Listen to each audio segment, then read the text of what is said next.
morning, Deer Park High School, and welcome back to the Deer Network. I'm your bae, Jocelyn Huerta. Today is Thursday, November 19th, 2020. Today, should you buy the new iPhone 12? And later, we get into what people are grateful for, but first, we have Jay Torres with some weekly announcements. Let's get it.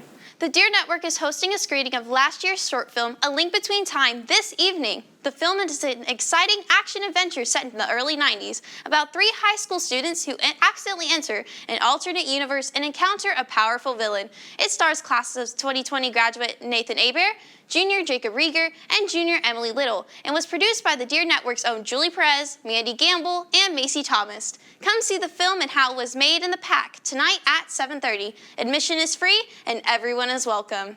The last day to pay fines and fees in order to be exempt for fall final exams will be December 4th, also known as the Friday we return. You can pay either online through My School Bugs or the assistant principal's office at any time from 8 a.m. to 4 p.m. Put your money where your mouth is.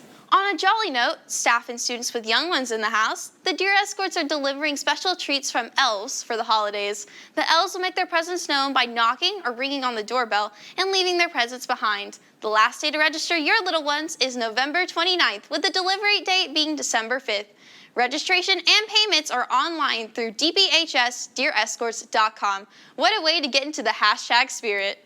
The Deer Escorts are also hosting a raffle with prizes such as AirPods, an Apple Watch, and yes, even a Pit Boss Austin extra large Pilot Grill, along with various prizes. The cost to enter is $5 per ticket. The winners will be announced next Friday, November 27th at the football game. Let the games begin. The release of the new iPhone 12 late last month had a lot of people contemplating if they should make the purchase. But if you still need some more expertise, Junior Durjoy Edward has you covered. Take a look. Hey, I'm Durjoy, and with the recent announcement and release of the iPhone 12, you might have been thinking about saving up for one or asking for one for the holiday season. But some of you might also be thinking, do I need to buy it? In short, probably not. Here's why.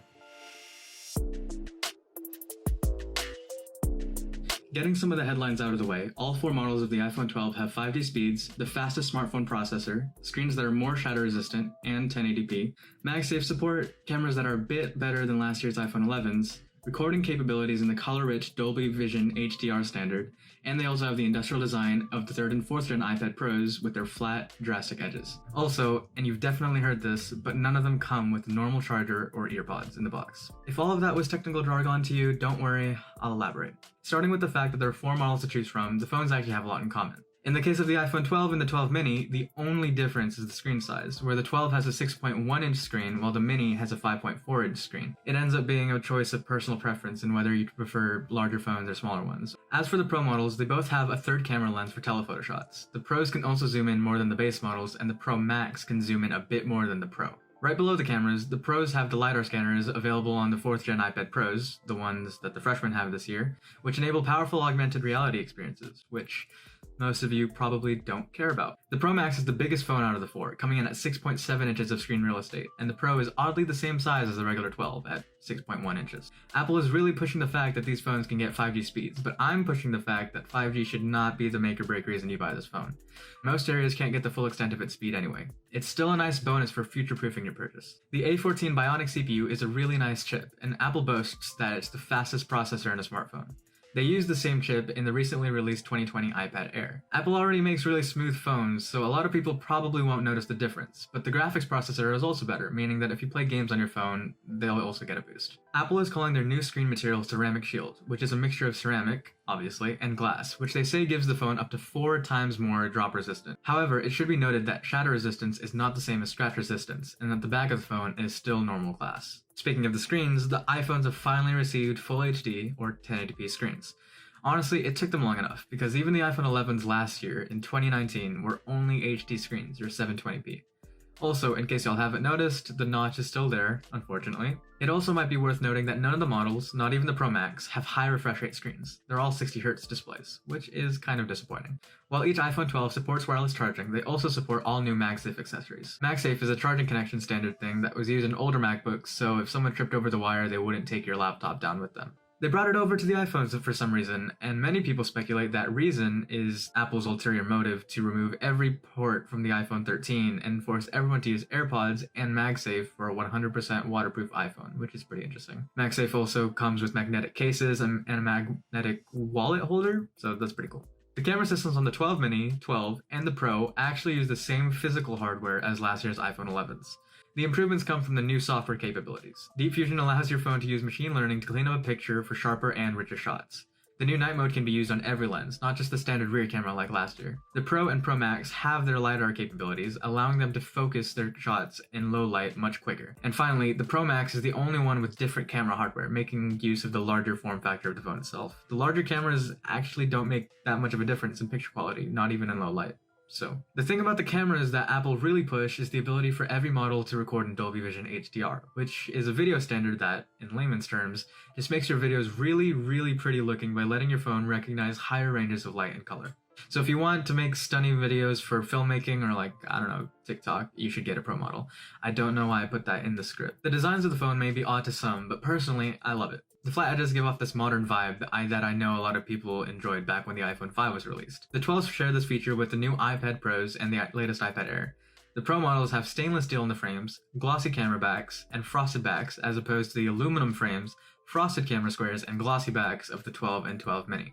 About the prices real quick, the 12 mini and the 12 are basically the same phone, but the only difference, like I said, is the screen size. The 12 mini is $700 and the 12 is $800. For the Pro models, the Pro is $1,000 and the Pro Max is $1,100. Please check with your carriers for any deals that could save you some money. Now that you know a bit more about the phones, I still encourage you to do your own research to see if other factors may weigh in on your decision to get one. My reasonings on whether you should get one are subjective, so don't take my word for your final say, it's just a suggestion. If you have an iPhone 11, don't buy one, you just got one, it's okay. If you have any iPhone 10, like the 10, 10R, 10S, or 10S Max, you probably still don't need to get one. If you still have an iPhone with a home button, like an iPhone 7 or 8, I recommend you get one. The main reason to not get one if you already have a full-screen iPhone without the home button is actually a common complaint. It's basically last year's phone with a few improvements. This is exactly why you shouldn't get it. The point is, they make small changes every year, so the people who haven't upgraded in a while will have a drastic change when they finally give in. Those small changes accumulate over a few years, making the upgrade far more valuable than just sharper edges. That's why, if you have an older iPhone with a home button and all of that, you have the means to upgrade, and you just want the phones, go ahead and get a 12. For everyone else, I think we can wait until the iPhone 13. In sports news last week, Our Lady Deer volleyball team defeated Pasadena Memorial in straight sets to finish district undefeated. Their playoffs begin today versus North Shore, beginning at 5:45 at LaPorte. Good luck, girls. Get your kicks. The girls' soccer tryouts are just around the corner, November 29th and 30th. They will take place at the grass soccer fields from 4:15 to 5:30. If you're planning on going, bring shin guards and cleats. Also, you must have a physical on file with the athletic department to try out. And lastly, congratulations to our football team for winning 55-0 last Thursday against Pasadena. They play versus South Houston here at Abshire Stadium next Friday, November 27th at 2 p.m. So wake up from your Turkey Day slumber and come support our guys. Or for those of you that have already been up for 12 hours during your Black Friday shopping, come take a break and see the game. Gobble till you wobble. Tomorrow is the last day for our countdown to Thanksgiving break. But before you dig into some turkey and casseroles, let's have some dessert first. Check out our new segment, Blindfold Bake Off by Jay Torres and Corey St. Martin. Hey guys, it's Jay Torres and welcome to the first ever Blindfold Bake Off Thanksgiving edition. We're going to see how well our contestants can decorate a pie with whipped cream blindfolded. So the rules of the game are simple. Our contestants will have 5 seconds to memorize a cute little Thanksgiving picture I give them. And then they will have 20 seconds to replicate it on their pie with our amazing whipped cream. The person that decorates it the most accurately will have a pie to take home. And the person that, doesn't will enjoy their pie in their face. And so first, let's meet our contestants. First off, we have Jenna Savage.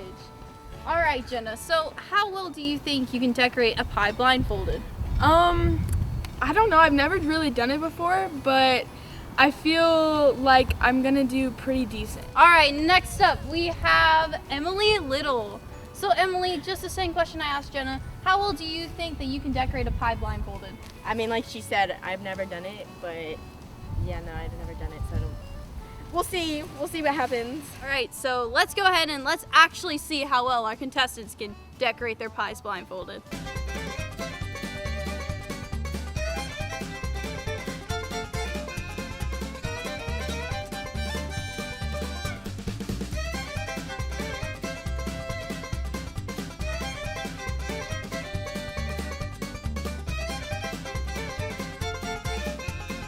All right, so we can see our two beautiful pies here, and I think we know a clear winner.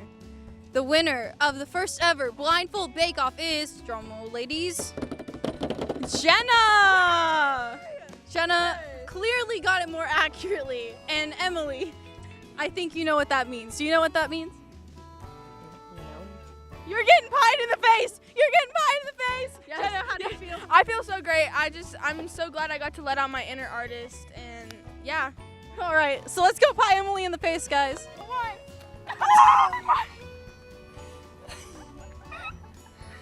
Oh my god. So Emily just clearly got pied in the face. Emily, how do you feel right now? All I can smell is whipped cream. I'm not even joking. It's all up in my nose.